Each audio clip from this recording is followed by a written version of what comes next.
Technical difficulties. Hi, everybody. I didn't realize we were live. Happy.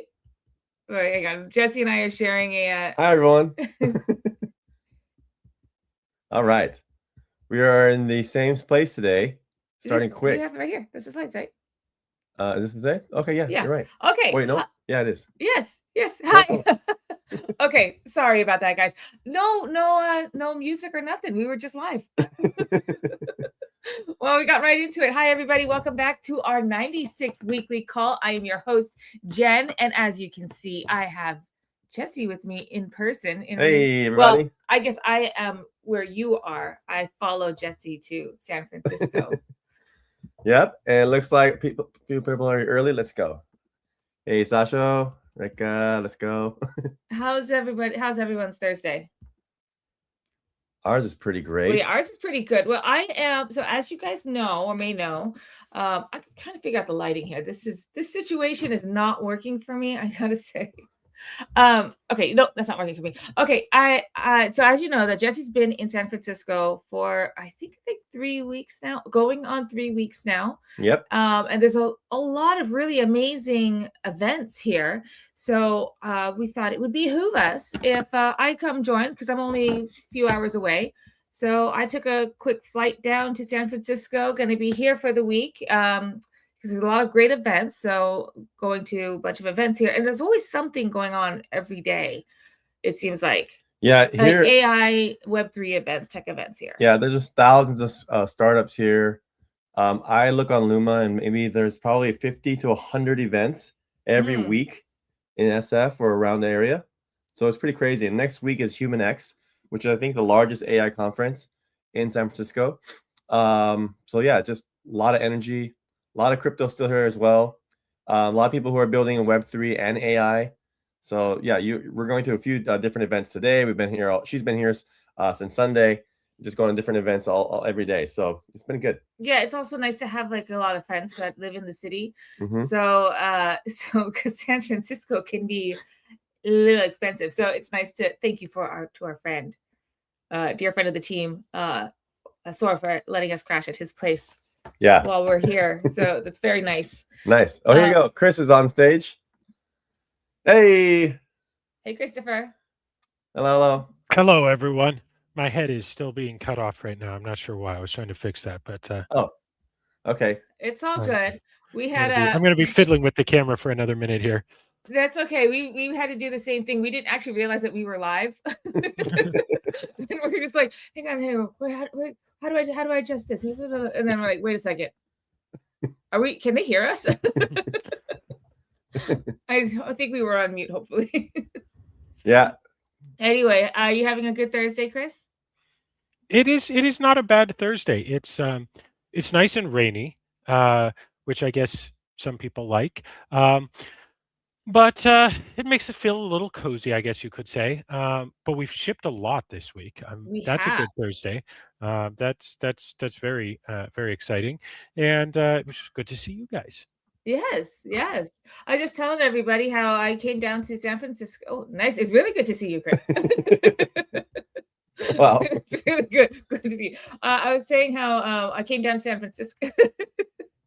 Came down to SF for the week because there's a lot of really great events. And in fact, after this, well, I got a few hours to work on the desk or at my computer, but later today there's actually like 3 events today to go to.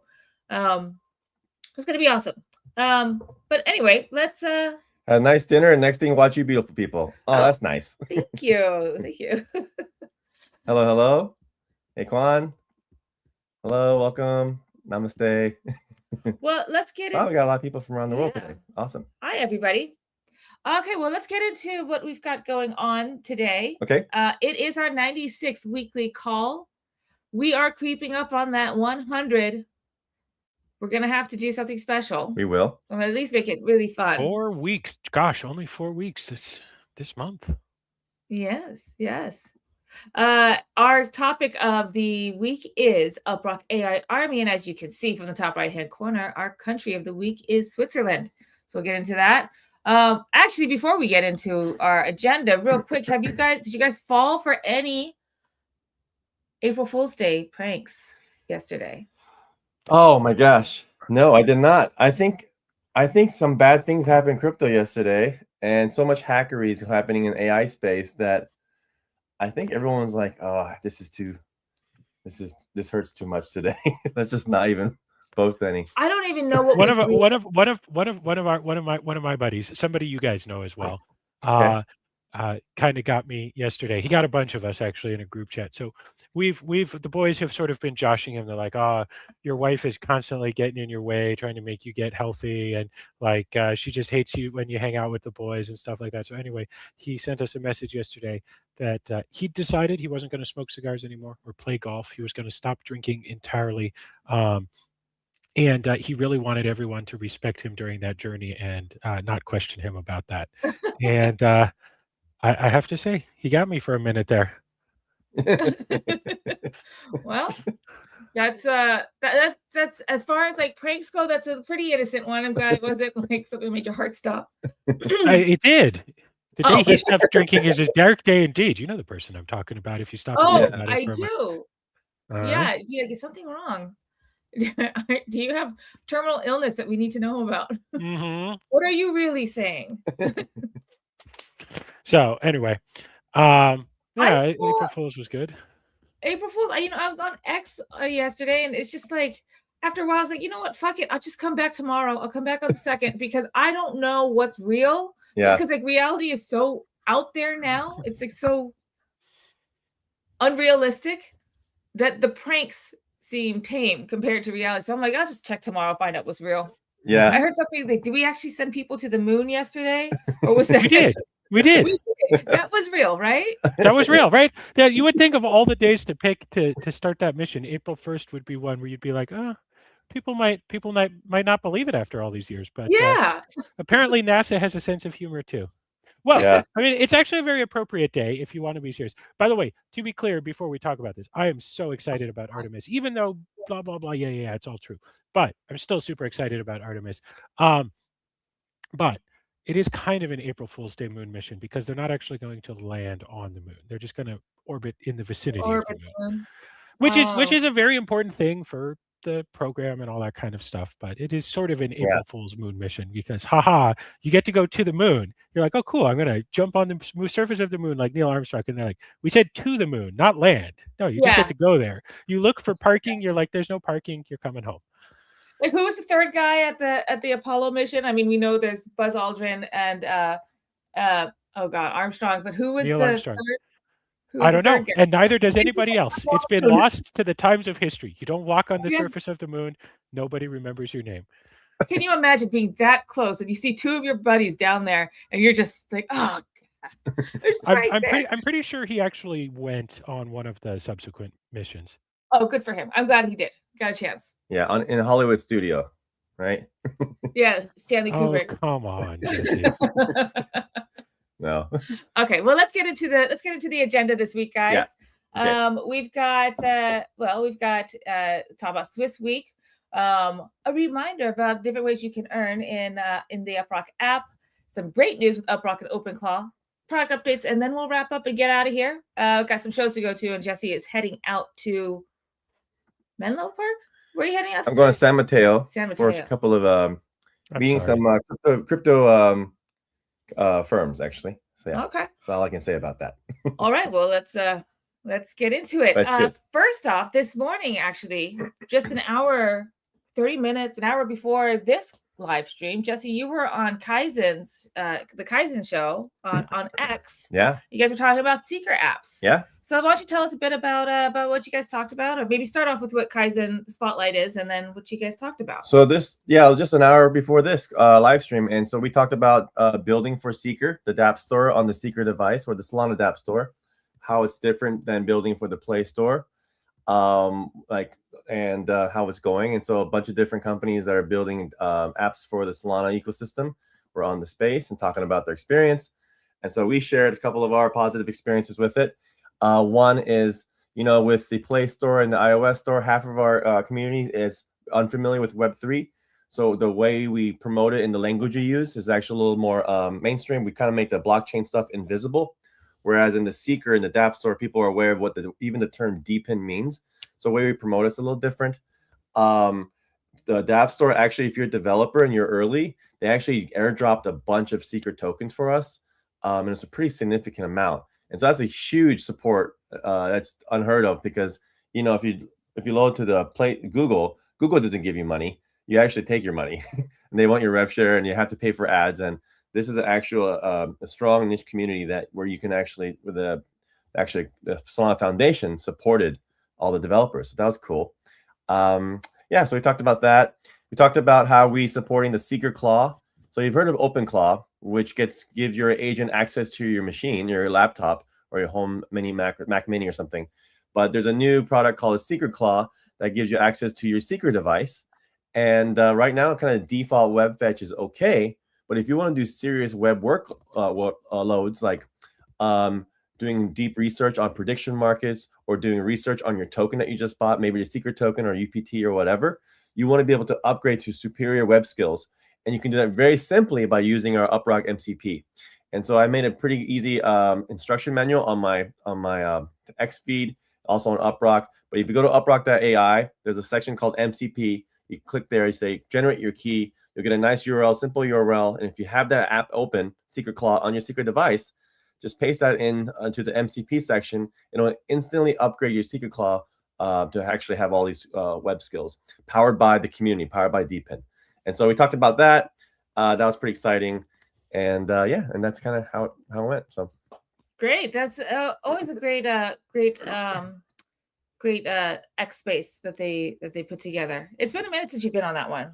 Yeah, exactly. Yeah. They always do it like around this time, and so we're always conflicting with our own live stream, but today it worked out. Yeah, no, that's perfect. So how about the other projects? How did you? Let's see. There was Nomads, which we did a partnership with. Nomads is the travel, like the crypto native travel company. So if you want to book flights and hotels and stuff like that, they're the crypto native like Expedia. And so if you pay with Secret Token, or I think Sol, you get really good deals. They do a lot of deals for the crypto community specifically. And we did a promotion with them a long time ago. And the reason why they're excited too is they have a secret app and they get a lot of action. More people are actively engaged from their Seeker apps, from the users that came from the Seeker app store versus the Play Store, like just the ratio wise. And so they're pretty pumped about that. And so, yeah, so they were there. We partnered with them and they give good deals. So if you're traveling for any like show, especially for crypto events, they do a lot of good events deals. So they like work with the event promoter and then really hook you up with amazing deals for hotels and flights. Who else? There's quite a few. There was like a Dex Perp company, quite a few different apps. Yeah. Okay, well, great, guys. If you want to check that out, here's the link, or here's a post on X. Go check it out. You can catch the recording of that, and let us know what you think in the in the thread. All right, well, moving on. That's the brand new one. Moving on, we have what happened here? Who knows? Oh. I got something on here. Anyway, here we go. It is I think we had a little mess up here, but our country of the week is Switzerland. But it's not just because it's a beautiful land, but because we did our global survey, internet survey 2025. Switzerland is not just a fast region or country. It is the most consistent network on Earth. So to celebrate, really, cool.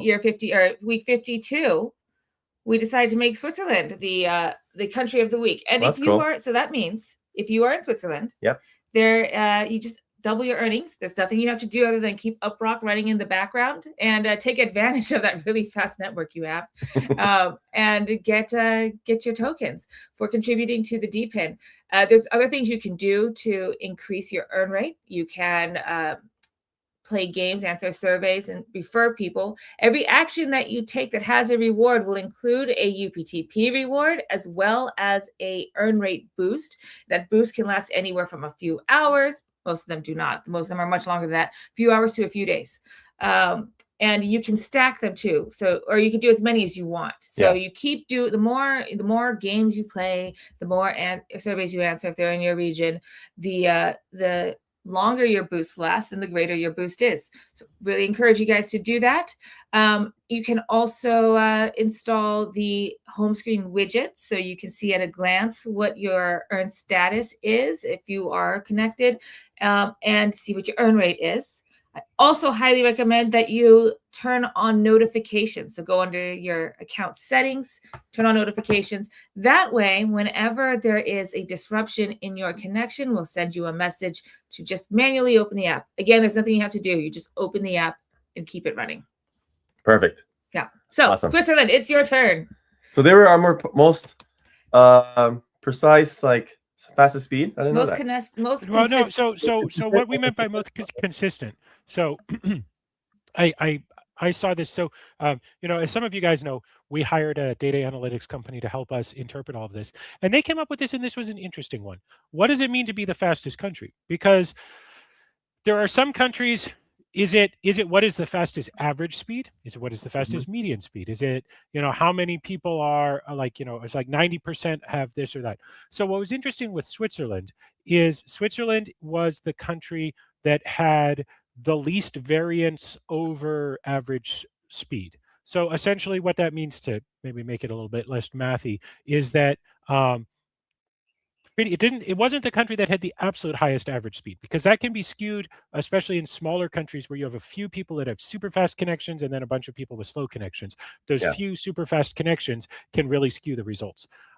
Whereas in Switzerland, pretty much everybody was pretty fast. Now, the actual average wasn't the absolute top, but there were virtually no super slow connections. It had a very low variance. So on average, if you pick a random device in Switzerland, it's pretty fast.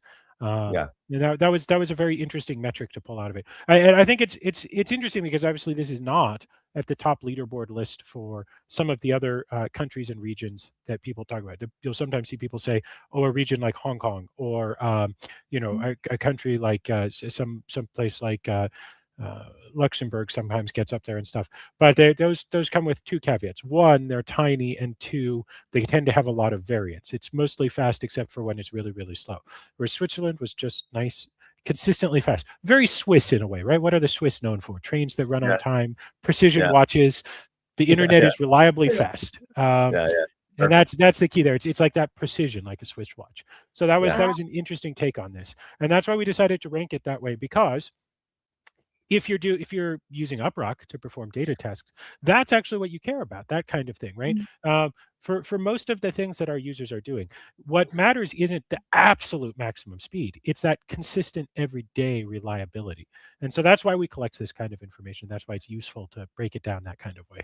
Yeah. Perfect. I love that. The deep pin precision. Yep. Awesome. Switzerland, yeah. Okay, well, Switzerland is your week. Keep impressing us with that consistency. I love it. We always talk about places that we've been. I've never been to Switzerland. Jesse, Christopher. I have not.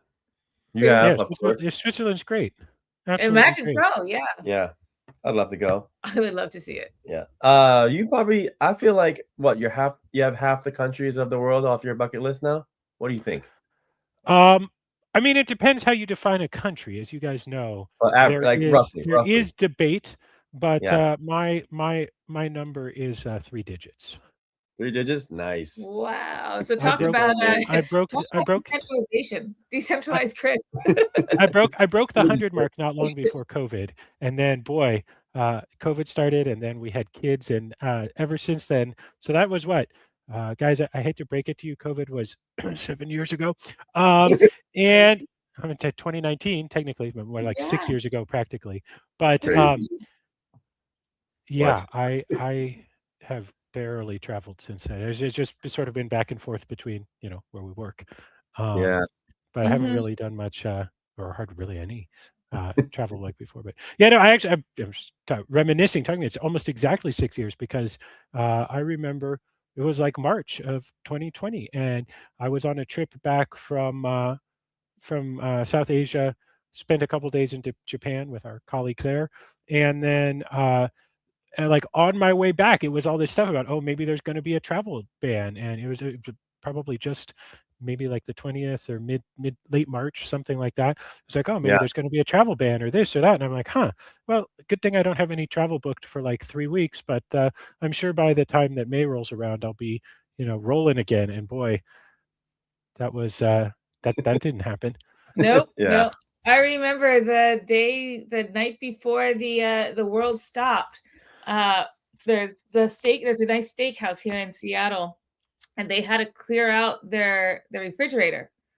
So it was a buy one get one free steak, and this is like one of the nicest steakhouses in Seattle. You could spend easily a few $100s for 2 people at the steakhouse, and everything was like buy one get one free. It's like, okay. And so that was my last meal before. Yeah, I'm sure they sold out on steak. Yeah, they sure did. I mean, I was there like right before, like to the last moment right before they closed for a long, long time, and they still had a lot of steak. Actually, Yeah. I think a lot of people just didn't realize, like, no, you go get your steak. Maybe they did. I don't know. Maybe they have that much steak sitting around. Yeah. I mean, they do have all that aged stuff. They did mail it around. Actually, everyone was being creative about staying alive, businesses wise. Yeah. Yep. Yeah. Well, UpRock was, well, no, UpRock wasn't a COVID. Yeah, no, never mind. No. I was gonna say, I don't remember. I don't know how time. That whole time was a blur. Yeah, that's it was why a blur. Yeah. When you say 6 years, I'm like, wait, it just happened. I call it BC times, before COVID times, and then AC times. Yeah. After COVID times. Yeah. And then in the middle of it, doesn't matter. Yeah. So. Oh, I'm glad we're out of it. Although I did read that there's a new strain going around that's who cares, right? We're not doing that this time. We're not doing it again. No one cares. No, thank you. I skip. Yeah. All right.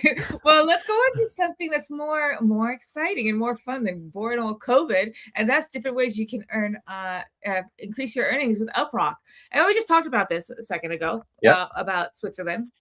But as you know, or maybe you don't, with the UpRock app, earnings app, and we have it on Android, we have desktop, so Mac OS, Windows, and Linux, and we do have, or we had, for iOS, but that's a whole thing we'll talk about a little bit later. We're in review, we're doing review stuff, that review team, getting our update out. But you share your unused internet or your unused compute, your resources on your device, and that powers our DPIN. And for doing that, you get an earn rate depending on your device, what kind of device you have, what's your connection speed, where you are in the world, that increases or affects your earn rate. So there's nothing you have to do. You just keep the apps running in the background, and any of your unused compute is what's utilized with the network or shared with the network. Mm-hmm. And again, also I want to stress that this doesn't mean that we're watching anything you're doing. We have no access to like what you specifically are doing. Your device is there to run jobs, these crawl jobs or any tasks that the UpRock AI side may need. Yep. So for sharing your resources, you earn our token. And there are many things that you can do to increase that earn rate to earn more tokens. There's playing games, referring new users, and answering surveys. And as we said just a few slides ago, you could do as many of these as you want, and it increases keeps increasing your earn rate and increases how long that boost is. Those are called rocket boosts. And in the US only right now is magic receipts. Mm-hmm. So shopping, and you can turn those pieces of paper you're going to throw away into rewards. And so that's pretty cool too. That's right. Magic receipts are super cool. All you have to do is snap a picture of that receipt and earn rewards. Yeah, and that's most major retailers. By the way, let me just say, I've seen a couple of people in the comments asking if we see your questions. We always answer questions every live stream.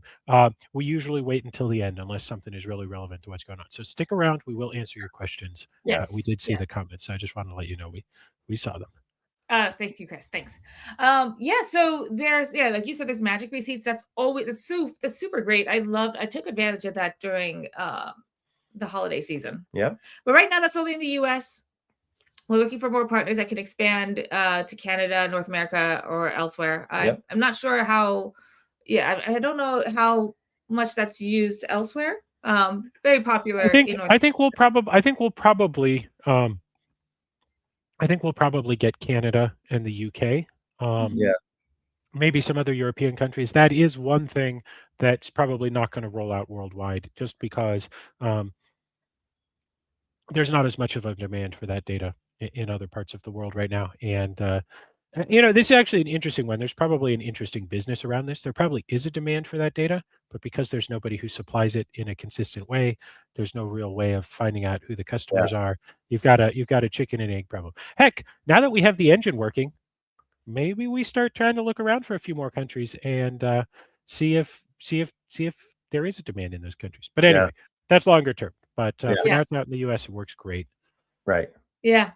There's also we just released this a couple of weeks ago, but you can do daily tasks. Right now, the first daily task that we have is watching an ad. So you just watch a video every day, and you earn a boost just for watching the video. And again, I should also stress, all of this stuff is voluntary. You don't have to do any of these things. These are just things that can, one, earn you more tokens, but also a boost in your earn rate. So it helps to have this, to try it, but you don't have to do any of these things. Yeah, you have the passive tasks, and that always runs in the background. But one of the things is, if you do watch the rewarded videos are actually interactive games. They're mini games, if you noticed. So they're actually kind of fun to watch, and you get a pretty good amount of UPT and boost. But more importantly, when you do these things, play games, survey, shop, or watch the rewarded videos, we also make revenue from that. And that revenue goes right back to buyback and burning the token, which increases the token price. People always ask about that, and that's what it does. So not only are you doing things already on your phone, but you're getting rewarded for it in a way that's way more liquid than just points. You're also helping the community out, because the revenue goes directly to strengthening the token. So yeah, that's why we want to give you multiple options. These are all reward program options that the community has asked for, and we're going to continue to increase them. So rewarded video was a big one, been working on for a while. We're going to get better and better at that. And then also, like, surveys, people keep asking for surveys. So we have another partner. Actually, we're working on it right now. Currently already happening, and another game partner already in the mix too. So we're hoping that one of those goes out today, but I think by next week you'll see one of those new partners in the store. Yep. And that means folks who've never seen surveys in games so far, hopefully you start seeing some now. Yes. Yeah. So I said we sometimes address questions. Specifically, some of the people who are in regions like Africa and South Asia who haven't been seeing many surveys or games, we've been trying to get providers who have more availability, more surveys and games in those regions. Yep. And I also want to remind everyone that, so when you earn a boost, it is applied to your whole account. So you can earn it on your Android, or you can earn it on your Android, and you should still see this applied to your account. You can have multiple devices. And I bring this up because Garrett asked this question. Do you think at some point in the app, or on Android or desktop, will actually show the active task that you're working on? Like, especially on PC, it looks like it's not doing anything. It'd be cool to see something. Yes, absolutely. The desktop app does absolutely need a interface update. You are still, like, let's say I watched a video and I have an active boost for watching the video. I could see that on my Android app. You go to the Rocket Notes or Rocket Booster sheet, and you'll see what active boost you have going on and how long that boost is going on for and what you earned it for. That's still, if you are on your desktop and you open your desktop app, that's still being applied. You just don't see that in the interface yet. So yes, absolutely, the desktop applications need an update, and they will be getting one soon. But that is still happening in your account. It's still applied per account, not per device. Yeah, and you can always verify it by checking the wallet section. So the wallet will always show you that the video you're watching, or the game you played on your Android, or sorry, video specifically, because that's an account, or the boost specifically. Boosts are account wide. So if you did the action on your phone and it created a boost, you can't see it on the home screen of the Mac or app, Linux or Windows app. Just go to the wallet and you'll see it there. And so that's the best way. But we do want to add it into the home screen so that it's a little more obvious. But it is account wide. So we want to make sure that was super simple, where you didn't feel like, hey, should I do it on my iPhone or should I do it on my Android? Can I apply the boost to this device or this device? That would complicate things too much. We make sure you just get the most earnings as possible, and it's account wide. Yeah. Yep. All right. Should we? Oh, I think I meant more of the AI tests like crawling. Oh, I see. So Garrett's talking about like the crawl jobs. What jobs have you been assigned? Has your device been assigned?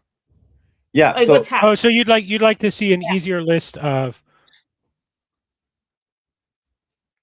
Okay, so that's a great. So, pin that question. I want to talk about it more. I actually really want to talk about it more because when we talk about product updates in later. So, pin that question. Yes, good feedback. I got some thoughts. Okay, great. And then Spaceman's asking. Well, actually, I'll just save this one for the end too. That's actually related to Garrett. I mean, it is kind of the same thing. So Spaceman will answer yours at the same time. It's exactly the same thing. Yeah. Okay, well, let's move on. Let's talk about Rocket OpenClaw. I love this. So we earlier this week we launched. We had the UpRock Swarm. Yeah. And 1,500 OpenClaws joined the UpRock Swarm in just 4 days. Yep. That's on track to do over 10,000 per month. Pretty cool. Yeah, and that means it's 1,500 agents that are earning credits while they're idle. And this is across 190 countries. Well, depending on how you country. And from real devices, our DPIN, which is almost 3 million devices, real devices around the world. Over 190 countries. What's cool about this is not only is we made it super simple for your OpenClaw agent to tap into the UpRock infrastructure. So all you have to do is actually paste in one command, which is like npm install UpRock essentially. And when you do that, it'll passwordless login you into the UpRock account, and you'll tap into the entire network. You start earning UPT, but you also get a generous amount of AI credits. So the OpenClaw has the full suite of web skills powered by the UpRock community. And that's powerful because if you ever use one of these agents, the default web search that is usually powered is a very kind of basic browser. Very rudimentary. Very, very rudimentary. Usually gets blocked. It doesn't actually load sites that are like JavaScript heavy. It can barely crawl the web. It's just basic search. If you want to have your agent actually build websites, do a real deep research, multi-engine, different geos, all those things are not possible. But just npm install UpRock, put that into the chat of your OpenClaw, it'll instantly add all the powers. And so what's also cool about this is the OpenClaw agent is a user of the network. And so as the OpenClaw realizes, wow, this UpRock powers are strong and great, and I need these to continue to do significant web workloads for my human, I'm going to eventually probably have to pay for this. And that's powerful for everyone because that means revenue for the community. So yeah, this is a really simple, great distribution network strategy. Is just like, hey, try us out. Add this one command to your chat. Don't take our word for it. Ask your OpenClaw what you think about UpRock. We've asked many people to do this, and their OpenClaw will actually say, wow, this is amazing. The tools are awesome. The fact that I can do a global sweep and verify my website across the world is pretty cool. The fact I can get multi-engine, multi-geo research, deep research back, and it's really fast is really cool. Just ask it yourself, and you'll see it'll say the same thing. Like we've asked many people who installed it to ask your OpenClaw, and it really loves it. So once it loves it, the AI tends to prefer to use the tools that are reliable. Once it is reliable, use it more and more and more because everyone wants to just do more and more with their agent. Once it gets really useful, that is the trajectory of every single AI company. Once it's useful, reliable, it just goes crazy, and that means eventually people are going to want to pay for it. So I was working on one of our example projects that we used to show people all the sorts of things you can do with this, and I realized sometime today I realized I haven't heard from it for a while. Shoot, I totally forgot about that. I bet I need to go back and look at it because you were going to show that off to somebody you were meeting, and I went and looked at the agent, and the agent said it had finished a little bit before, but it said ran for 1 day 7 hours and 22 minutes, and it was it was getting so much good data. And then I went and looked at it. I'm like, oh my God, it went like way further than I thought it was going to. And I went and looked at the logs and I went, ooh, it made a lot of web research calls in the process. But the new web research engine, the newest part that we've launched, is even better. We'll talk about that in product updates. But it works really well. And then on the flip side, I was working on a dev version of this, and I just had it running in the little dev container, which doesn't have all of the tools installed in it. And I was trying to test something, and I'm like, why is this so broken? Why is this so broken? It's running the same AI model as the one that was working the other day. What's different? What's different? And finally, I realized what's different is I hadn't, just because it was a quick little dev container, I hadn't installed the UpRock tools. And Yeah. so what was different about it is it didn't actually have a real web deep research tool. And that's why it was struggling so much with these basic tests. And I went, I was trying to test something else, which is why I fired up this container. But I went, that's the problem. So I went ahead and installed them. And then all of a sudden it worked like I expected. So it's one of those things, I don't know, those of you who use an ad blocker, for instance, if you ever browse the internet without your ad blocker, you're like, how do people live like this? How is, like, I would just quit the internet. That's kind of the same way with having web research in your agent. When you don't have it, you sort of sit there and go, how do people live like this? Like, just no, I refuse. And every time someone upgrades to OpenClaw, they get an UpRock account, which means they automatically get an UpRock wallet, and they're earning tokens and AI credits. So what's the future of all this, which is going to be amazing, is not only every agent can earn tokens and credits, but the UPT credits the tokens that they earn, they can swap them for more inference, for more credits. They can spend them in the network. Instead of just swapping out, an agent will always want to spend the money it's earning on useful things that the human wants. So it's a really great flywheel. Instead of like just cashing out, having it spent in the system is much more healthy tokenomics for the whole community, for the token itself. And then also the revenue can also buy back, can be used toward buyback tokens too. So there's like multiple ways that this really is really healthy. And that's why it's so exciting to get these OpenClaws just to get started using the product, using the tools, using our infrastructure. And then from there, once they realize, wow, this is amazing, we're just getting started. This is like 5 days ago, and a lot of people are using it. So you'll start seeing usage. You'll start seeing those AI tasks that Chris is going to talk about in a bit. But yeah, so this is it. That's what OpenClaw Rocket is about. And we're going to keep pushing on that. And we're doing stuff with Secret Claw as well, which I mentioned at the beginning of the stream, which is for the Seeker device. But it's a really great, powerful, direct way for agents to use the UpRock infrastructure to do more things for their human. And that's powerful. So yeah. All right. So to get started, and then you can also earn your 5,000 AI credits free every month. Yep. To run these research jobs. So to get started and join the swarm, or get your claw on the swarm, all you have to do is put in npm. Well, npm. You can maybe just type it in. Yeah. I-G UpRock into your OpenClaw. Yeah, it's a small, simple. There you go. Command that just means like install UpRock, essentially. I for install and G global. So it's just for your. That's Jesse. You got it right. I'm so. How dare you? I can Google it. I'm kidding. Wait, no, you didn't. That was too fast. That was too fast for Google. Don't you try to pull the wool over my eyes with this BS. Yeah. You actually knew it. You actually learned what it means. Yeah. G for gangsta and I for install. Installed gangster UpRock. But once you put that in there, you don't have to know or learn how to use a terminal or anything like that. Your agent will understand exactly what that means. It will install it. It'll tell you how. Yeah, it's really simple, and boom, your OpenClaw is upgraded to have super web skills, earning power, contribution power, like all of it. Yeah. Okay, so here's a question. He's asking a brief example of how to use OpenClaw. But how about this? Let's do how to use the swarm with OpenClaw. Yeah. Okay. So you just paste that. You take that command, you paste it into your OpenClaw, and you say, hey, these guys on the internet said this will install a super cool MCP server that has awesome web research built in. And then it'll run that, it'll install it, it'll get the instructions, and it'll be like, wow, this looks pretty cool. You want me to try it out? I mean, just at a guess, that's probably what yours will say. Unless you've made yours like super toxic. That's a really good point. Mine would be like, hey, should we try this out? And I'll be like, yeah, let's try it out and see how it goes. And they'll be like, boop, boop, boop, boop, boop. Like, oh, this works pretty well. And I'd be like, cool, let's keep this in mind. Let's try it out for a little bit and see how it works. Let me know in a couple of days how it's been working. I mean, I obviously know it's great. So when I set up one, I just tell it to always use it. But if I were trying some other tool, that would typically be my workflow. I'd be like, okay, this seems interesting. Let's like keep it in mind, try it out over the next few days. And, in a few days, let me know how it's been working. Yeah, no, that's a really good point.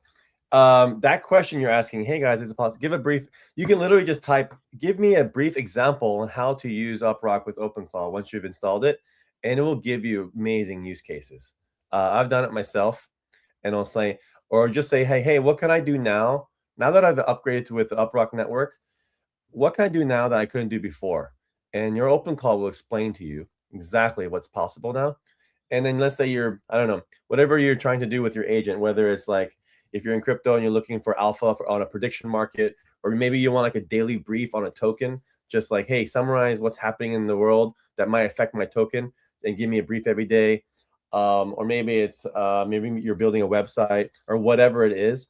You can say, hey, how can the UpRock infrastructure help me do this thing, this task that I really want to do? Whether it's a daily brief, building a website, building like a daily alert, and it will tell you, oh, perfect, this is what I can unlock. And that's what's powerful about this. It's also like it's like your agent, it's your friend, it's your educator. It's so personal. This is what's the beauty of this human language agent machine interface that's just, makes building on the web so much fun now for everybody. Okay. People have not coded forever is like so much more fun now because the grunt work is actually passed off to the agent. Now you just think of things and build, you know? Yeah.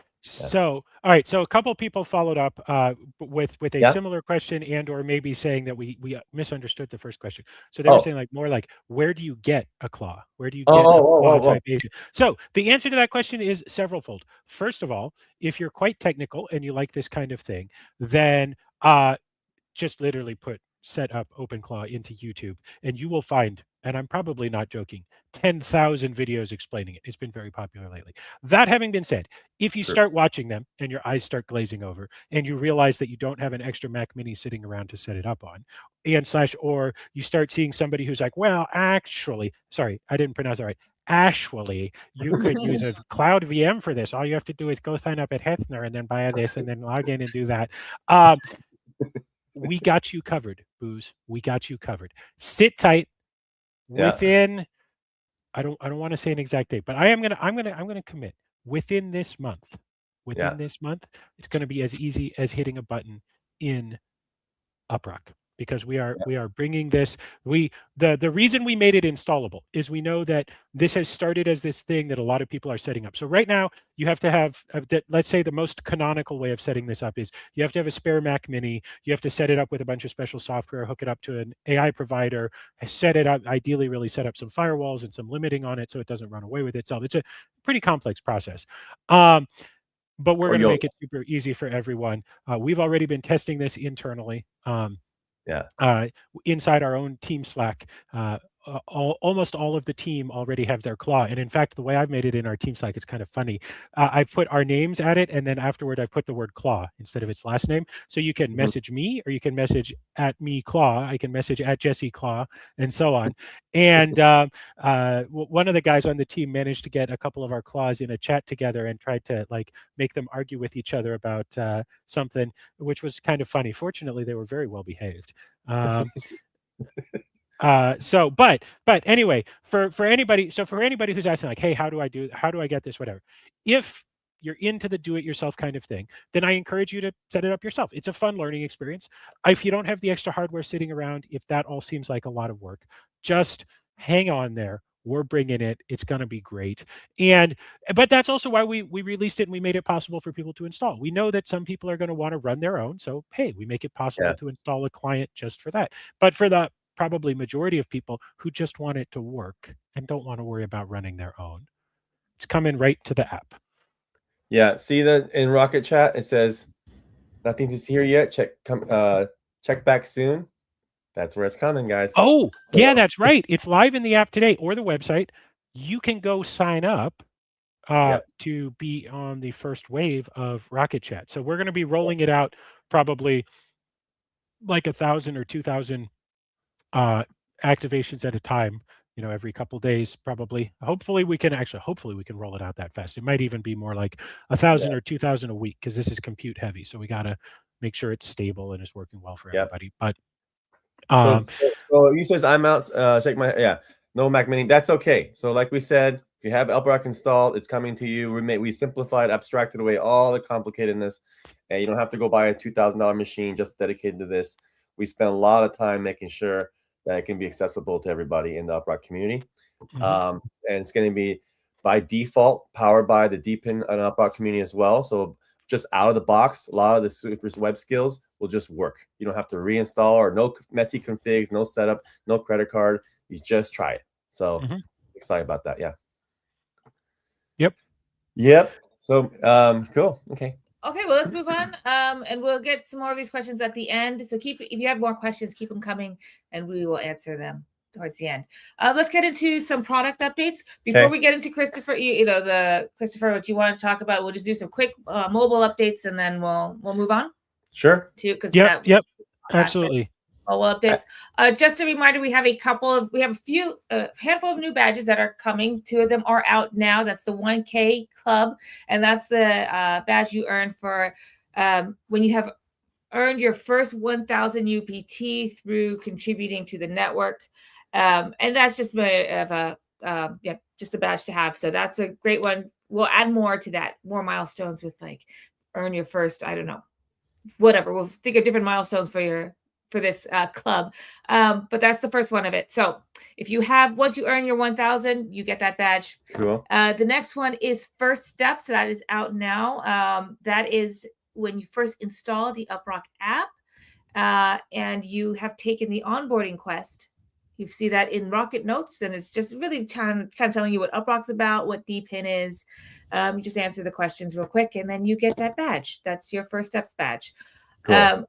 Coming up, which is in progress now, we're hoping we will have this out very soon, is Front Row, where you will get a 7-day boost for every live stream that you watch. And I emphasize live.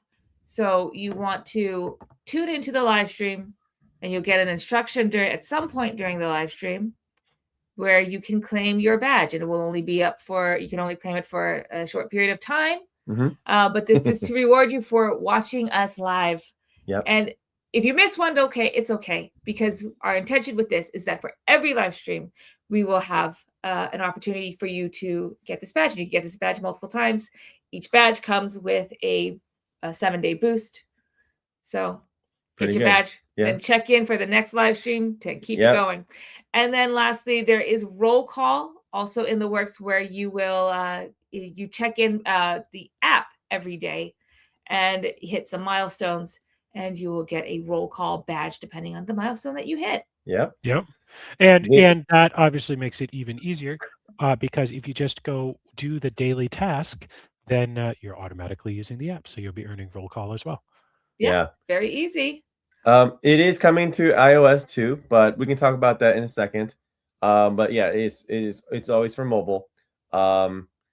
But should we talk about iOS? Yeah, let's just talk about iOS now. So we have been purgatory review hell with iOS reviewers. We're still waiting for them to get back to us. The second option is to go ahead and like republish a new app.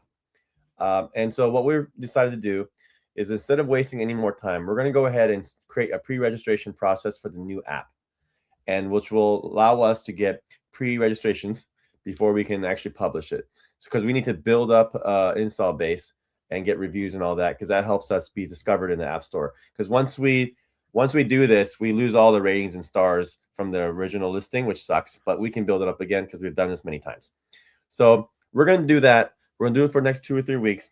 Worst case scenario, if the first app that we're kind of review, just purgatory, if actually gets approved, then we'll just cancel the pre-registration and stick with the current app, the app that's waiting.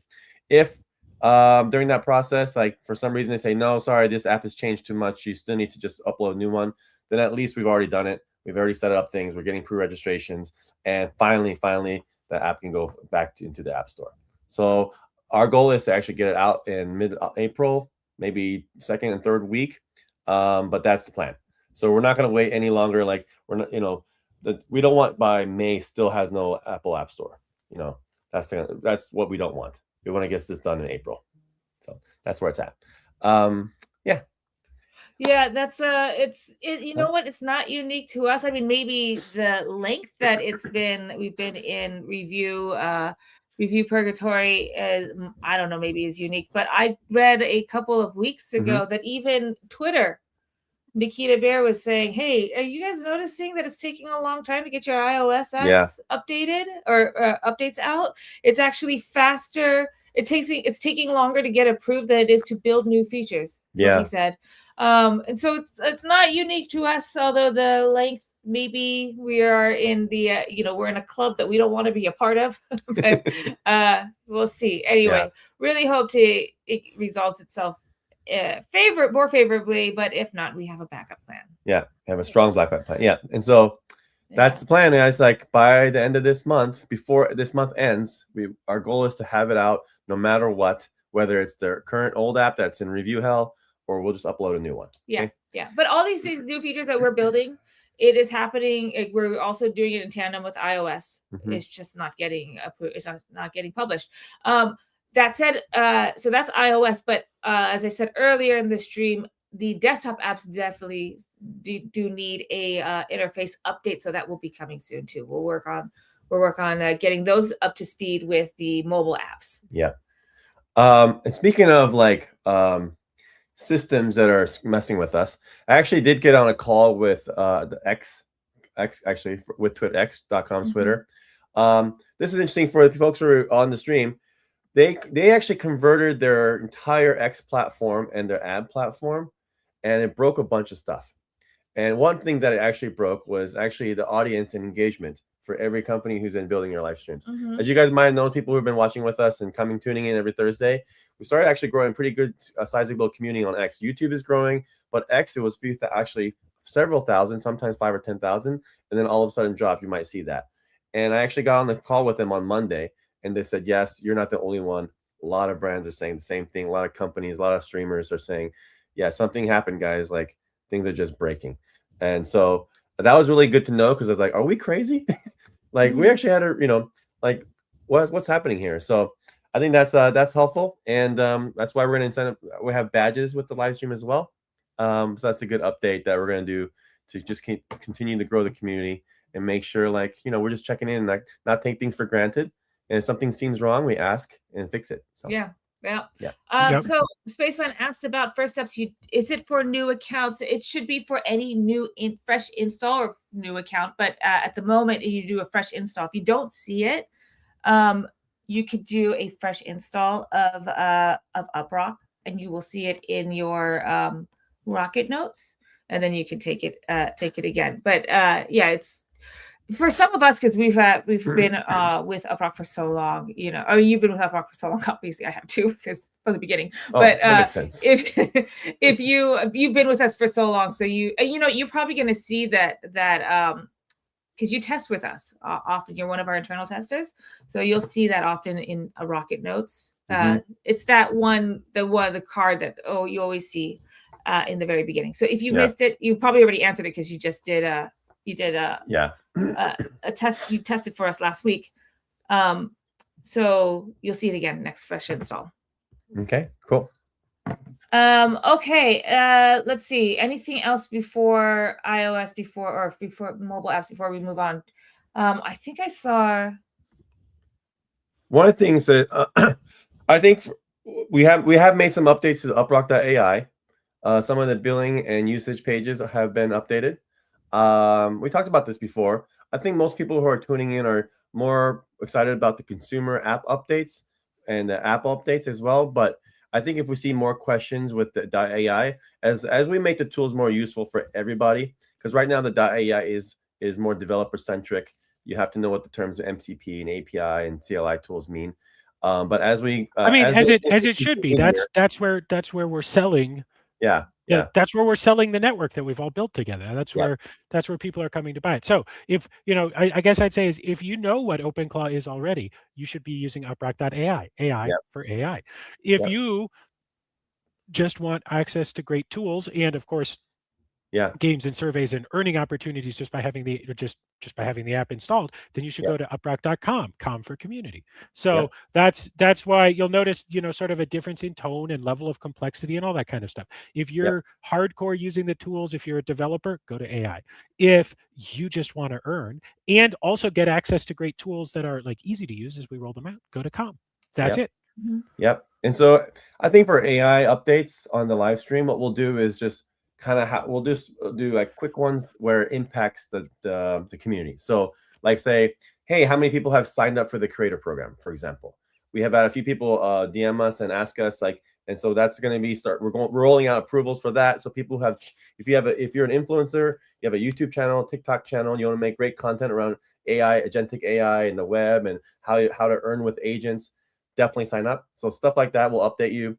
Update like significant deals, revenue, things that impact a token. I think those are kind of, I think, pertinent and like useful to bring up here. But unless we start seeing a lot of questions on the .ai stuff, we're going to just do high-level updates on the .ai and just focus on the .com. We could always do this. We could do .com first, or UpRock.com first, the transition, and then AI and the AI. You know? Yeah, if the questions come up. Yeah. Perfect. Okay, cool. Okay, so continuing with the calm questions, mobile apps. Well, we have more questions on mobile apps. Asking, how do I get boosted? I don't understand how. So to get a boost, you just go open the mobile app, go to Rocket Notes. So you'll see like there's on the bottom right hand corner, there's a fab button, a floating action button on the bottom right corner. Tap that. That opens your Rocket. No, wait, hang on. That's Rocket Notes. Yeah. Don't do that one. Tap the card on the top, the gradient card on the top. You'll see there's also, you can show. There's also 3 like slots in there. That's like your daily video reward. But you tap this one right here. Tap that, and then you see this whole page. Rocket Booster Sheet. Ta-da. And in there's a series of tasks that you can do. But really, you just go over to the Offers tab, play games, answer surveys. You can also refer people. I think I saw you mention, or somebody mentioned, that there's not a lot of surveys. So you might be in a region where there's just not a lot of surveys available, or you are not meeting the qualifications that the survey partners are looking for at the moment.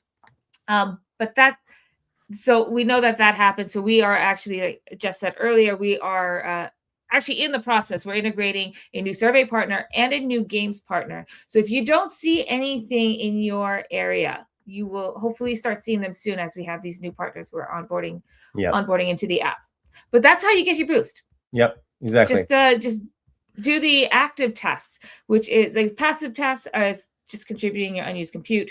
You don't have to do anything. The optional active tasks are things like answering surveys, playing games, referring people. You get a token reward, a UPTP reward, as well as a boost. Yeah, instant reward plus boost is how it works. Yep. Cool. Okay. Christopher, I know you have a lot you want to talk about with the AI task and the crawler, and how and desktop updates as well. And how that also, I mean, if you have it installed in your Rocket Claw, you got an update today as well.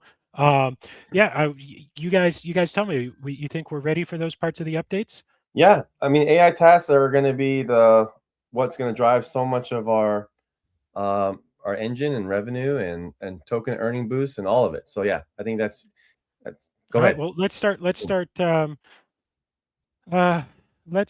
rolling through this. First and foremost, if you're using the desktop version on Mac, Windows, or Linux, you should go ahead and make sure that you have a reasonably up-to-date version available. You should be getting an auto update within the next 24 hours. Actually, most of you should have gotten it already. It's still rolling out a little bit, but it'll be all done by tomorrow morning. So if you don't see yourself up on version what is it? I think the version 34. Yeah, if you scroll down to the bottom of your desktop app, version 34, which is R29 in quotes, then make sure to check for updates. You're not going to want to miss this one. It brings a lot more earning opportunities to desktop. It's the same if you're an OpenClaw user. I mean, actually, if you're an OpenClaw user, it should have updated because there are no old versions for OpenClaw. But if you are one of the surprising number of people who's still running a really old version and didn't accept auto updates, then I strongly encourage you to open up your app and go check for updates, or just go visit our website and download a new installer, because if you're on a version significantly older than the current one, you're not going to be getting any earnings on desktop. There just aren't tasks available anymore for those older versions because we've updated the task engine and all that kind of stuff. So big desktop updates addresses a bunch of the top requested requests from you guys over the last few weeks. It's a little bit lighter weight in terms of the amount of speed testing it does. It's got a bunch of new tasks integrated, so a lot more earning. It is also more memory friendly. We fixed, there was, for those of you who are Mac users, there was an occasional crashity crash on Macs that would happen where it would just mysteriously go away. It wasn't affecting that many people, but it should be all fixed now. I was able to at least reproduce it and get it to start crashing reliably on my Mac. And once it's crashing reliably, then you can be confident that the fix is correct. And then the other thing is we've added a bunch of new AI task types. So Jesse has been down in San Francisco finding us new customers. He's then been passing them off to me, usually just as I'm about to fall to sleep. He's like, this guy's all ready to go. All you have to do is, and then gives me like a sort of garbled explanation of what this guy needs. And then I get to spend most of the night figuring out what he really needs. So that's been awesome, bro. But we have helped a number of new customers start using it. And several of them are paying us already. In fact, I think a couple of them have actually already literally paid us, not just agreed to pay us, but actually sent us money. More are in the process of negotiating with us. We now have support for customers who need to access social media videos. So that's baked in. It's in the desktop update and it's coming in the Android release.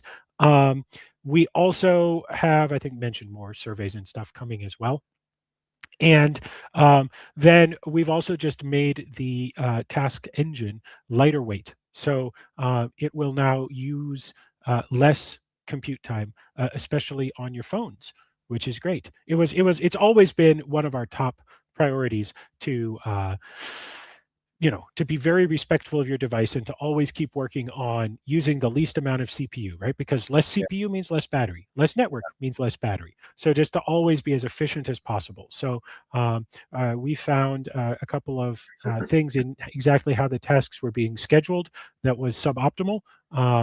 That was leaving some devices hanging for up to 10 seconds while they were waiting for a task to complete, when in fact it was already done and they could have shipped it right away. So that will be good. To Spaceman's specific comment, less bandwidth use in the new desktop version. Yes and no.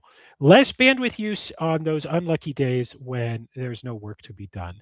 Hopefully, in some ways, more bandwidth use overall, because we have a lot more customers coming and they are submitting jobs actively. So you'll probably see, I will say that on my particular machine, my actual total bandwidth use is up a little bit, but it's coming with a lot more jobs getting processed. But we're also going to keep balancing that a little bit.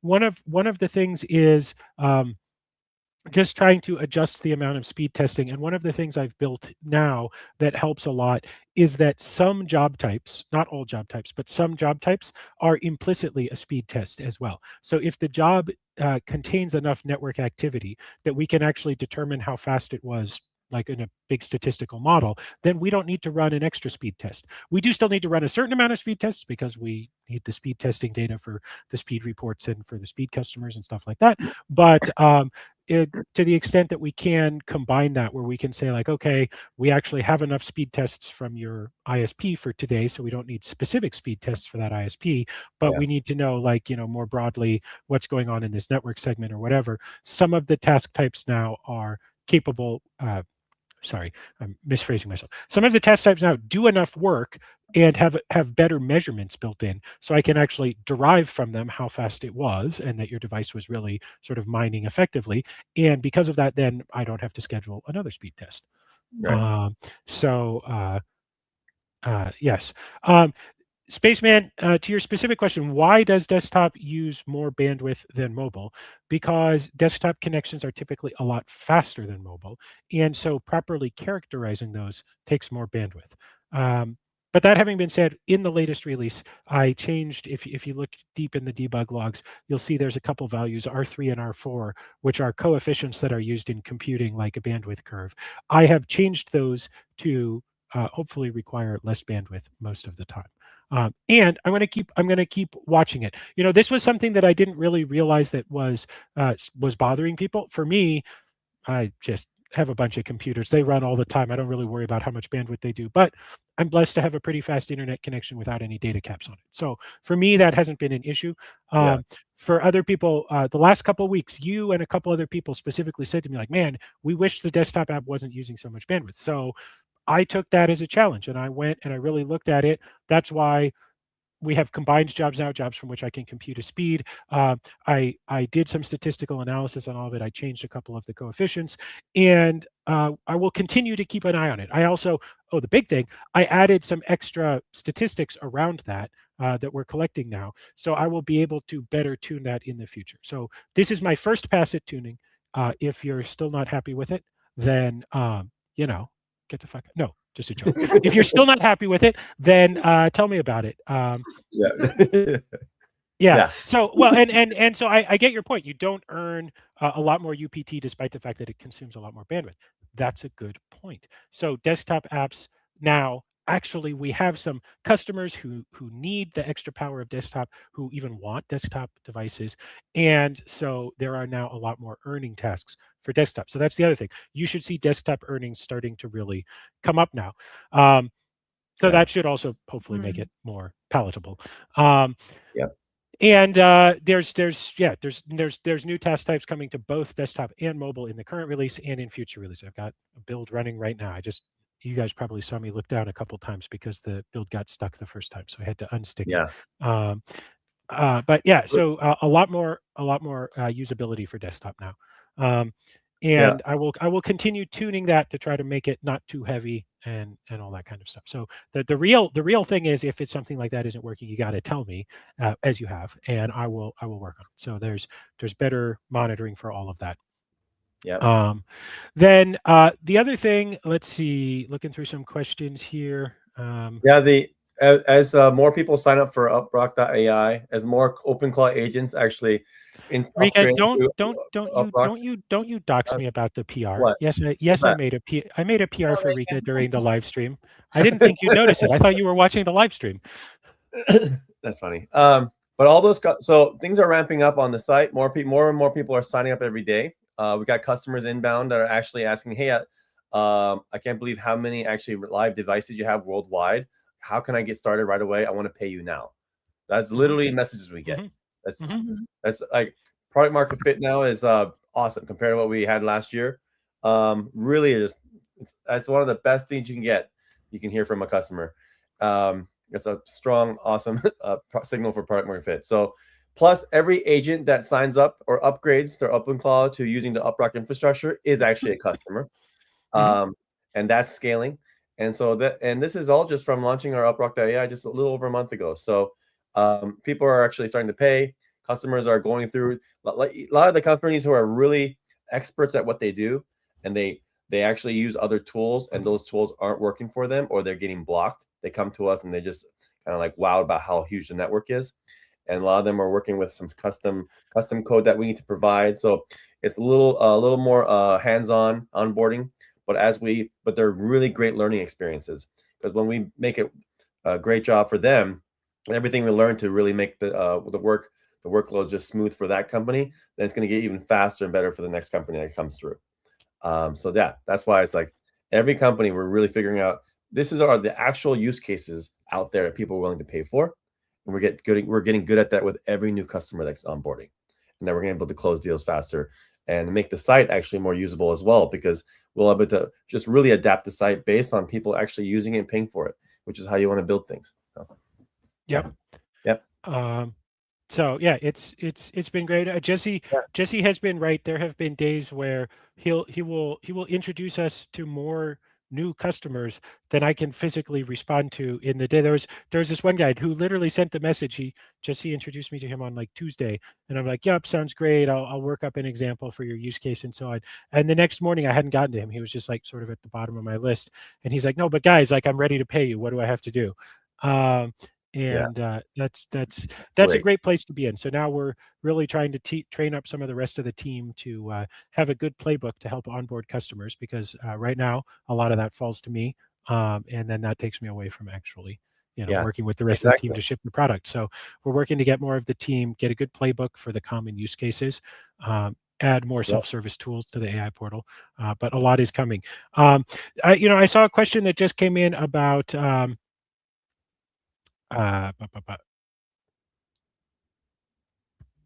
something about Sasho. Hi, Sasho.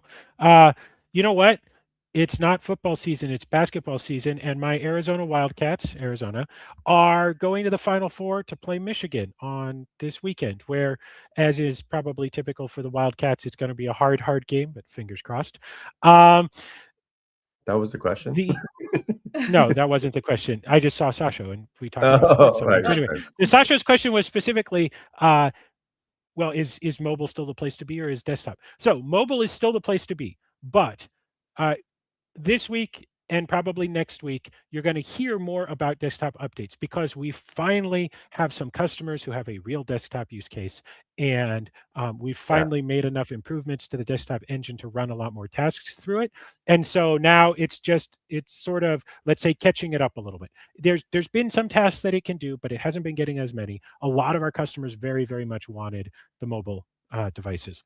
Yeah. Now we have some that do want the desktop devices, so we're just doing a lot of extra work there to make those more useful. I would say this, though: if you don't have a desktop copy of the app running, or maybe you did, but you're like, it didn't earn that much, it's not worth it, then this is my message to you. I want you to reinstall the desktop app. I really, really do. We are probably in the next couple of weeks, probably even going to do a push to get more people to install, because, as I said, we do have a couple big customers who really do want desktop. Yeah. So the newest versions have a lot more earning opportunities. We need to pump those numbers. Yeah. And OpenClaw helps with that, because from a technological standpoint, the OpenClaw installs are a desktop install. They have the same engine as desktop, so that'll help. But yeah, and then let's see. We had some questions about, there was something that Spaceman, the breakdown the earnings per device. I haven't forgotten that. It is on the list. There are the hard bugs, and then there's the easy bugs, there's the hard bugs, and then there are the bugs that if I could turn back time, I would have made a few decisions differently years ago. And unfortunately, breaking down earnings per device in an easy way is a turn back time kind of thing. And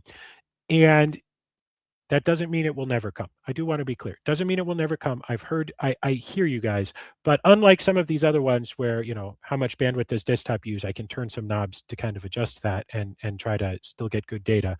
That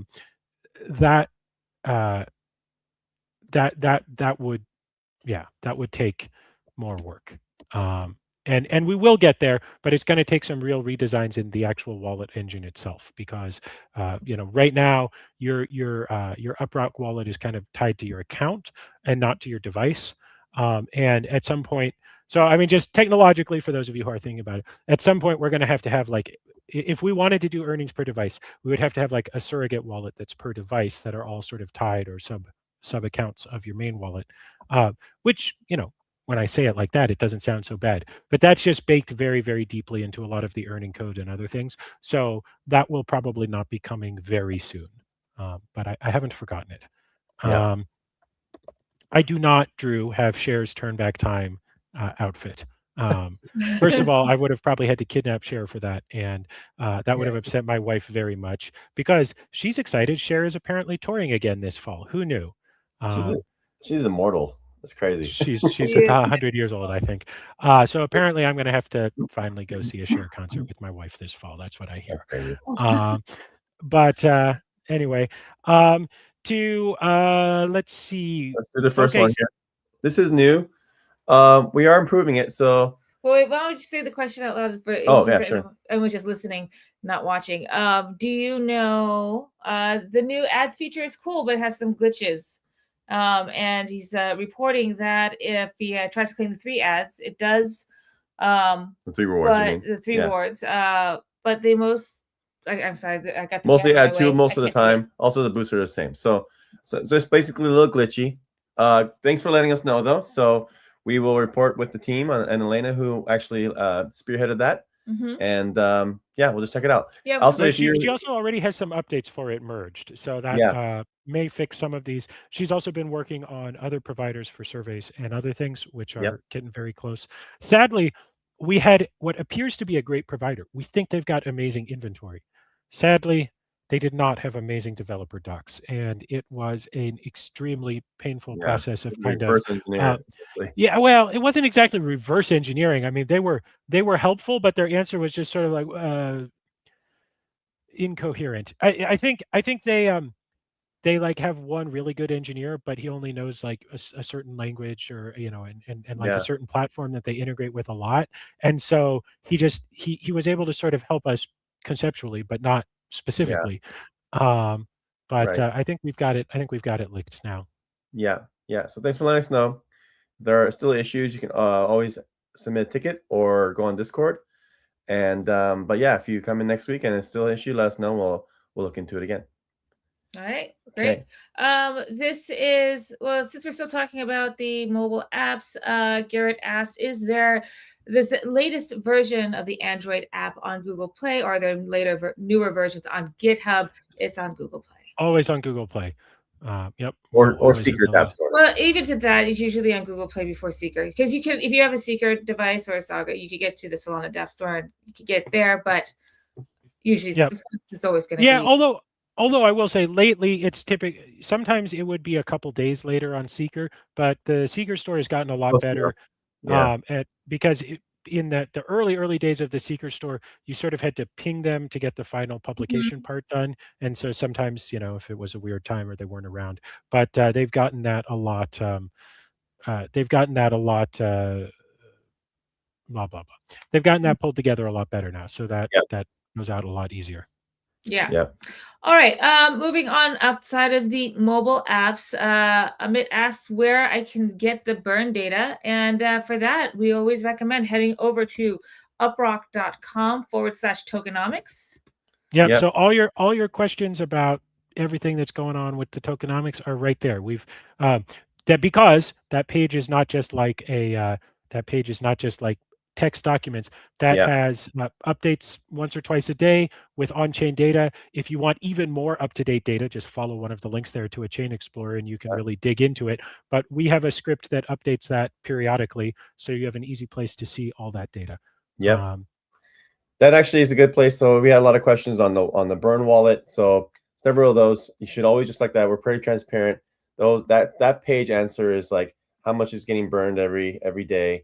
And it also explains the whole revenue flow, where how much is getting burned, how much is going to other things, the breakdown of percentages and distribution and all that kind of stuff. So it's all right there on that page.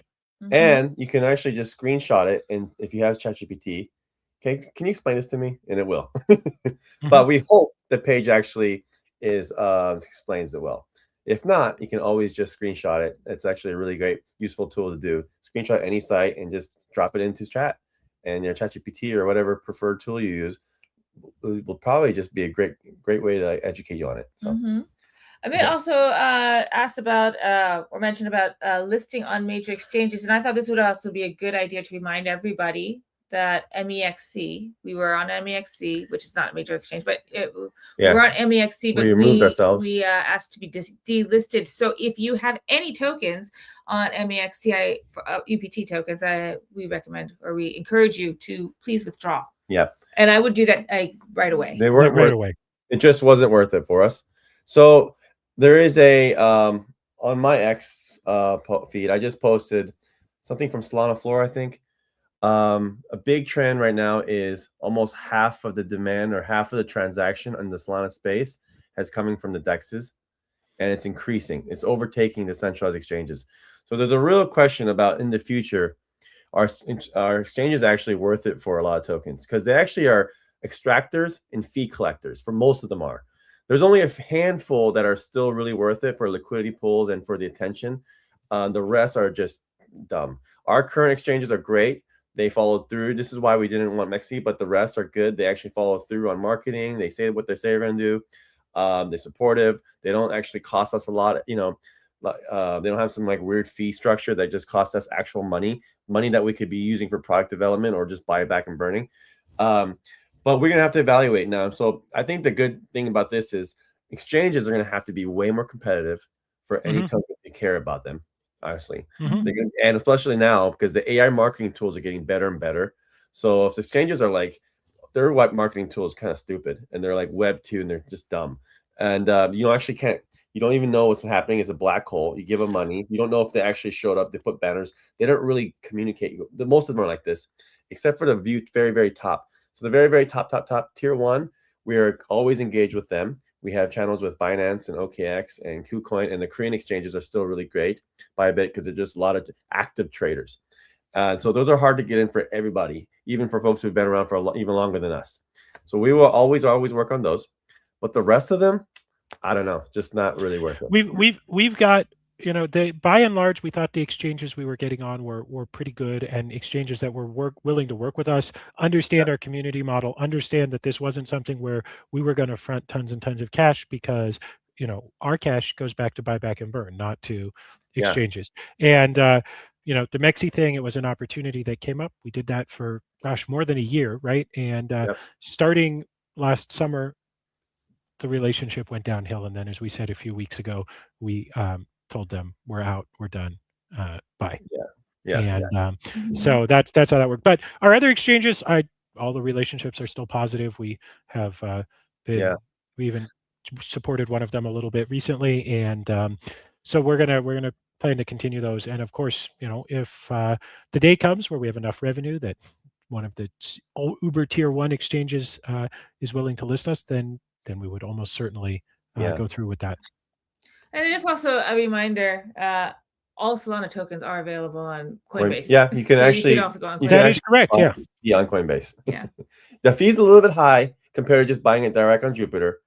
But for your family and friends who are not familiar how to set up a wallet, and that's just way too complicated, but they have a Coinbase account, just tell them, hey, you can get it on Coinbase. Actually, you can get it. Yeah. So okay. Next. All right, two questions.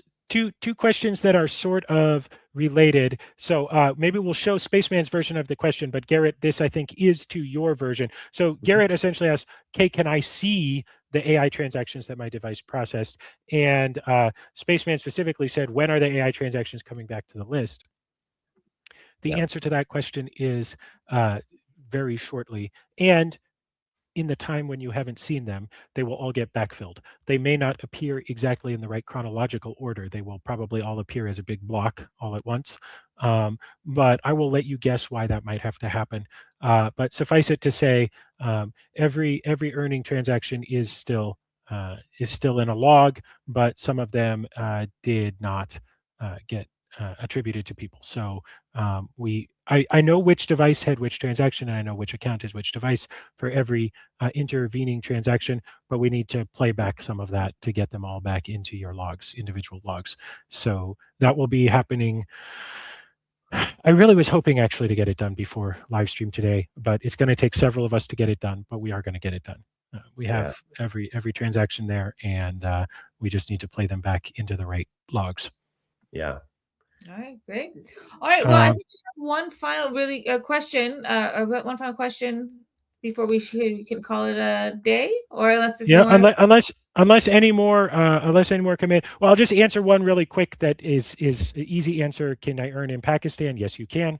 Just install the app from the Play Store or the Seeker Store, depending on. Or if you have a laptop. You just missed it because Pakistan was one of our countries of the week somewhat recently. So. Or if you have a laptop or a desktop computer, also there. Yeah, just download it. Yeah, actually, that was my big ask earlier. Chris says desktop earnings are going to be increasing a lot. So install it on your desktop, laptop, whatever device you've got there. So the last question, now this one is actually relevant to the product updates we were talking about earlier, even though it seems like it's a little bit more abstract. So to give some background for this question, Jen, if you want to put it up on screen. To give some background for this question, some people were asking about how do I install OpenClaw and things like that. And the answer was, well, it's a little complicated and this and that. But we talked through it, and you can as well. But specifically, then this led to a question about like which are good models. So as part of building out our experience behind this, we have done an awful lot of independent testing. Jen, if you would be so kind as to share my screen, please, or Jesse. I guess you guys are co-driving today, so either one of you can do it. The I have to remove. Hang on, I have to move this media, and then I can add this media. There we go. Great. So this is our internal test set, and I will call out a few things about this in a moment. So as part of building this, we have evaluated lots and lots and lots of models: free models, paid models, hosted models, self-hosted models, and you will see a lot of results out there. Now, some of them are truly independent. Some of them are sort of independent, but they have become so famous that we sort of know that all of the model providers are competing against the test. So there are a few of these. Like open source like evaluations suites, like SWE Bench and things like that. That all the models are getting good at faster than they seem to be getting good at other things. And so I think one concludes that they're sort of studying for the test, let's say. And so we decided in order to do this, we needed to know not which model scores best on SWE Bench, which model is, whatever at some AGI milestone or something like that. We needed to know which models are good at actual agentic tasks, not coding specific tasks, all kinds of tasks. And so that's because, as we said, we're bringing a version of Rocket to the apps that's going to be able to support this. But if you are asking, if you just want to know about which models are good at everyday tasks, some coding, but also other things, dealing with documents, dealing with research, which models are good at understanding the UpRock tools and effectively completing research with them, this is our leaderboard. I need to figure out how we're going to make this public. Normally, this is the sort of thing I would just yeet up on GitHub, because why not? Share it with the community.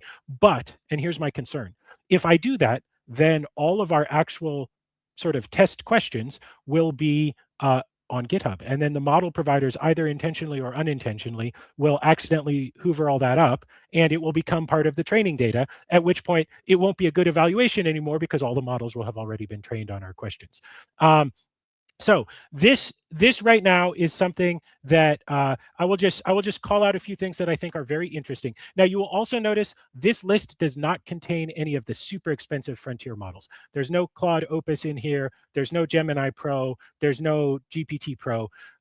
Those models are wonderful, but they are just simply sort of out of, they're more than I want to pay for my personal assistant. They're more than most people want to pay for their personal assistant. They're more than we can easily support with the UpRock network earnings. So we have focused on which models are really effective for their cost, which models are good. So I'll scroll up here a little bit and show this is out of over 31,000 runs, and each run is a complete set of tasks that we ask the model to do in an agentic setting, in fact, in the Rocket engine. We've evaluated 14 models. There's a total of 215 scenarios in each run, and there's 118 different grading tiers on total that we use to grade the models. So overall, interestingly, Kimi K2.5 has the highest overall score in terms purely of maximum number of points on the most number of scenarios in each run. And it's generally good at everything, gets 100% on our tool calling tasks and all of that. You'll notice the whole list here, and I will find a way of sharing this at some point, but anybody who wants to screenshot this is the state of this data right now. But what I really want to call out is I want to sort this by value. And so I found this super interesting. So first of all, among these sort of cost-effective models, the Moonshot or Kimi is really, really leading right now. But value is a representation of a couple things. So if you just go look at the price of a model, you might be like, ooh, this model is very cheap. And then you're like, oh, but this other model is more expensive. But it turns out that other model, let me give a specific example.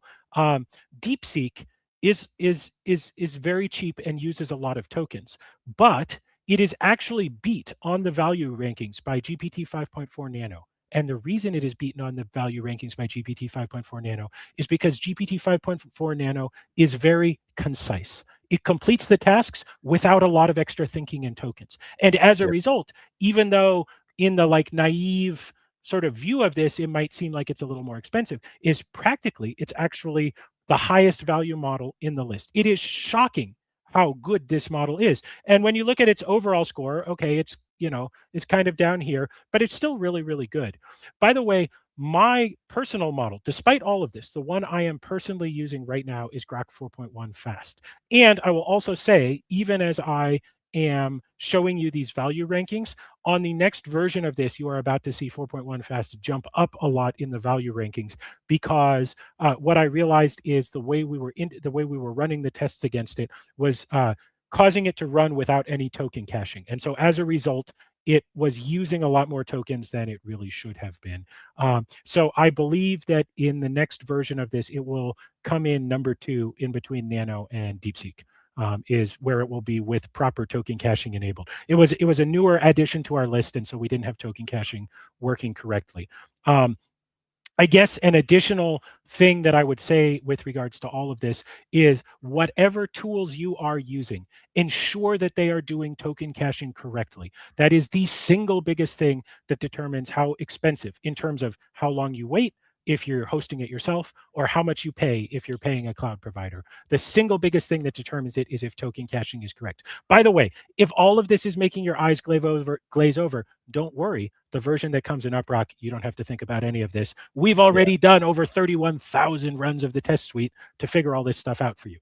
But if you do want to use your own models for any kind of thing, then this is our current value leaderboard sorted this way. You can take a screenshot, and this is our current overall leaderboard, just in terms of total pass rate. That having been said, GPT 5.4 Nano is really, really good for the money.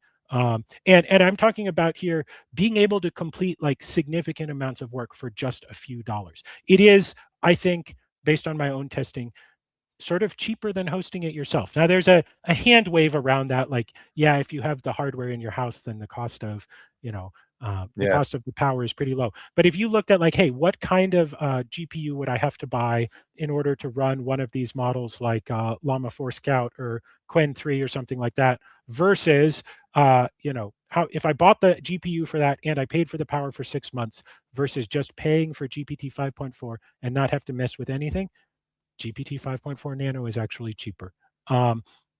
But Grok 4.1 Fast is really, really good. Grok 420, again, also awesome, but doesn't make this list just because it's just a little too expensive. So that goes into the premium models category, which is kind of out of our scope for the moment here. But overall, these are our rankings. And then value-wise, I was surprised that both OpenAI and DeepSeek, which I would not have expected to be the value leaders, are high on the value leaderboard. Yeah. And also, I will also say, Gemini 3.1 Flash Lite is interesting. It sits in a really, really interesting spot because the one thing this leaderboard doesn't capture is how long it takes to respond.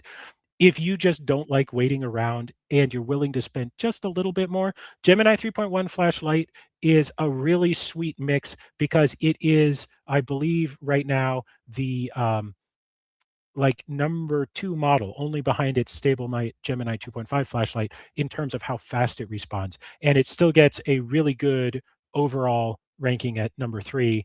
It still gets a really good value ranking. So it's another really strong contender. So anyway, this is our model leaderboard. We'll be finding a way to bring that out so that you have another trusted site. We've done all this work, so might as well share it with the world. Yeah, awesome. Okay, I think that's the... There's one more from Spaceman, the stop earning button. So I can confidently say that, what was it, about 6 weeks ago after live stream, we had a long discussion about this. Jesse would say we were agreeing violently. I would say we were disagreeing violently. But the conclusion is, the conclusion was this. I understand Jesse's point that in general, we should make it possible. We should design the app so that you never need to ask to stop earning. But he also agreed that in settings, there will be a way to essentially say, this version of the app is for viewing only. Don't do any tasks here. And sorry, don't do any automatic tasks here. And that will be coming back. But it's not going to be, I think your specific use case is the one we considered. It's not going to just be a stop earning button on the homepage. It'll be in settings. You just go in and you be like, your case, I think in this example, it's like, I just want to pull out my phone to check my earnings without, and to see that all my devices are connected without having to like split my earn rate. we will, it'll just be a setting. So essentially, like on your phone, you just go and say, don't earn on this phone. Obviously, you'll still be able to do daily check-ins and stuff like that there, but it just will not register itself as a task device. So you would not see that phone as a connected device from an earning standpoint, but you will still be able to see the list, see your account, do all the wallet management, play games, etc. We're going to put this in the advanced settings because if we make it obvious, it's going to have a password. The password is Spaceman. You have to type the word Spaceman in order to. Yeah, exactly. Because people actually, when you put this in there, the whole point is the earning app. And if you have a button that says stop, it confuses people. And like, why would you even want it to stop? It makes no sense. And if you have to say, well, because you might want to stop it because it might affect the device earning on this thing, and then it's another whole thing. Okay, then when do I have to stop it? Do I have to watch it all the time? And then we failed with the UX. Like the fact that we have to think about how one device can affect the other when we spend the entire live stream to say, hey, we want you to install it on desktop and mobile. And then now we ask you to like constantly monitor your earnings on both devices is, I don't think, a good experience. And personally, I think it's a bad experience. So this is why we'll put it in advanced settings for people who really are paying attention. But for everyone else, really, like our job is to actually make this never a question. Like you should just know that if it's running on your device and running on your machine, on your mobile device and machine, we're going to do our best to make sure you're earning the best you can and things don't conflict. So like it's just the time it takes for you to understand or watch when to turn off back and forth, I just don't think it's going to be worth it. It's better for us to just make sure we send you as many tasks as we can and then you just earn as much as you can. Yeah. Well, you know what we could do to also, we won't be doing otherwise it's too confusing. You know, we won't do this, but you know what we could do is we can also have another a chart that shows your opportunity cost, the opportunity loss because you turned it off. Yeah, but see, this reminded me of that link we just shared. Like someone asks you for a dashboard, then you want like an Excel sheet, then you want to go back to the dashboard. If now you give want, an exec a dashboard, he's gonna want another dashboard to go with it. Yeah, simplicity is the best with some of these things. So absolutely. Well, who wouldn't be doing that? Opportunity loss. Just thought it'd be fun. Okay, so I think I'm gonna answer one last question from Garrett, I think, who said, "What about absolutely free models?" Yeah. So, not. I looked into this. Is there an absolutely free model that we could use? The performance is choppy. Choppy enough, and the biggest problem with them, which may not be a great deal breaker for you, is that they tend to be like rate limited. So sometimes of day they work great, other times they don't. The best one I found in early testing, and in fairness, I did not run the complete set of test suites on this model, so this is just an impression. Although maybe I'll try to add it just for people who are interested. The best one I found so far is the Quen 3.6 Plus on OpenRouter, which has a free tier, and I believe they have some limits on it, but it seemed like they were pretty high. I was just looking at my notes here for this. I didn't write down, what I wrote down was usage limits ? And then my next note after that was, but it seems like they never really kick in, so it's worth considering. And then ultimately, I kind of decided it wasn't a great fit. But if you're looking for an absolutely free model, it's probably at least worth a try. Yeah. And Drew, hilarious comment. Can I earn the earnings from those that like to stop earning? That's where I got that's where I was thinking, like, that's where we can have the opportunity cost or lost chart, so then we can feed that to Drew. So yeah, give Spaceman's earnings their tokens to Drew. Wow. You know, Spaceman, you got a lot of tokens anyway. So our survey king. Yeah. All right. Cool. Testing OpenClaw. Okay. So yeah, you should definitely play with the model, because the Claude model is really expensive. And also, if you're asking your OpenClaw, so if you have it installed, definitely upgrade to the add UpRock to it, because all the web requests that you do, if you use Perplexity or some of the other search providers, we're providing a very generous AI credits right now. So $5,000 a month, probably handle a lot of the jobs you're doing. If you do want to do more, price is pretty good. And so definitely try that as well. And then let us know what you think. Take a screenshot, like install it, ask your OpenClaw, what do you think of UpRock? And then share that screenshot. Sure. Here. Jen, I'll type it to you. It's Quen 3.6 plus free tier on open router. That's from my notes. I can't swear how well this works or that it's still there, but this is the one in my notes because as I was doing this, I was like, probably for our user base, a free model isn't quite going to cut it, or like a totally free model. But because like, what's their business model? They got to pay for power somewhere. But anyway, in my research, this was sort of the most plausible option. I think the reality is they have like that you're not allowed to use it as an organization and a few other things, but it might work for you.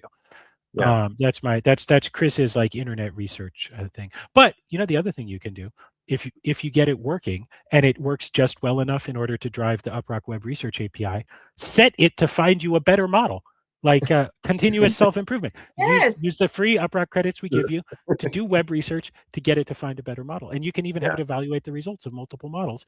Publish your own leaderboard of totally free models, and then I guarantee people will do that. And in fact, that's something. I mean, we talk about insight stacks. That's an insight stack. Yes, that's actually a great insight stack. That's such a great review. Yeah, like the product reviewer insight stack. It's gonna kill all of those like fake product review sites.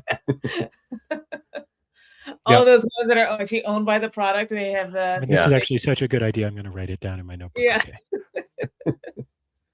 All right, guys. Well, I think let's call it a week. Let's call it. Yeah, let's end it today. End it now, and we'll because you have to head over to San Mateo. I've got some things I got to get done before we sync up back again for a few events tonight.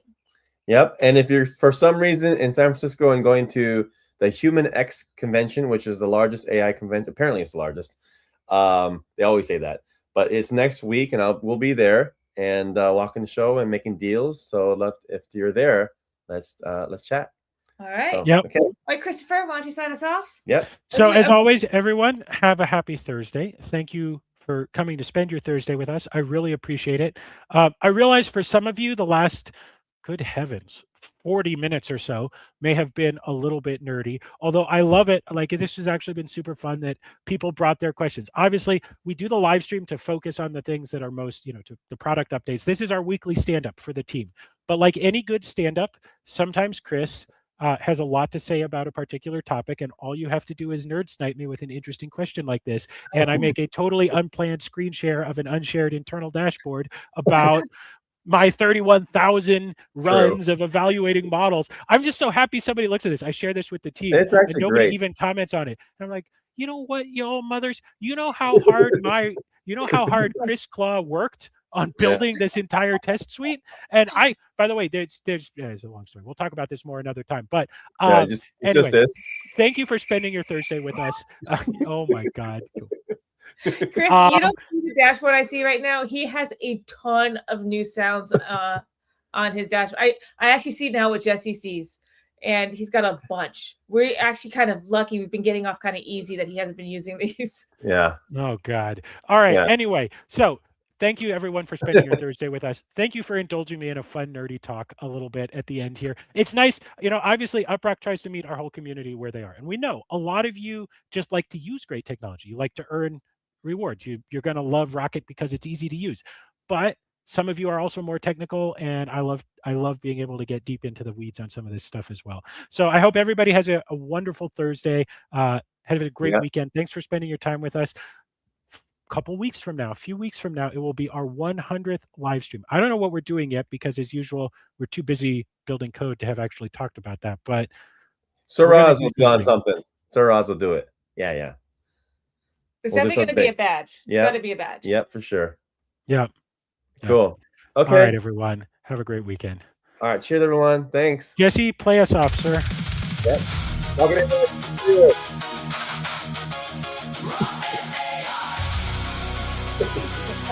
Bye.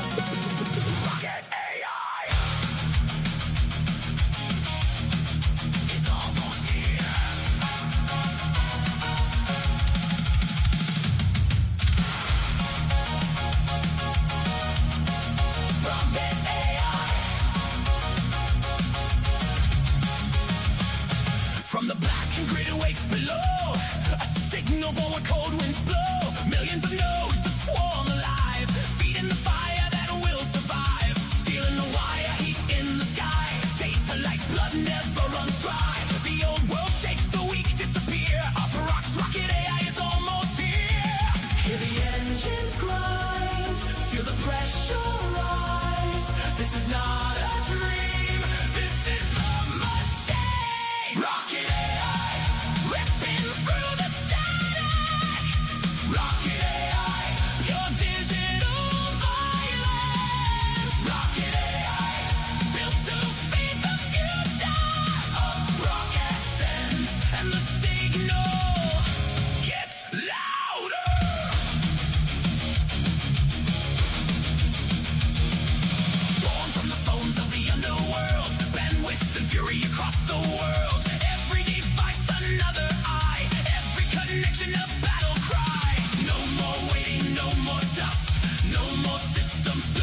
beast in the circuit, remember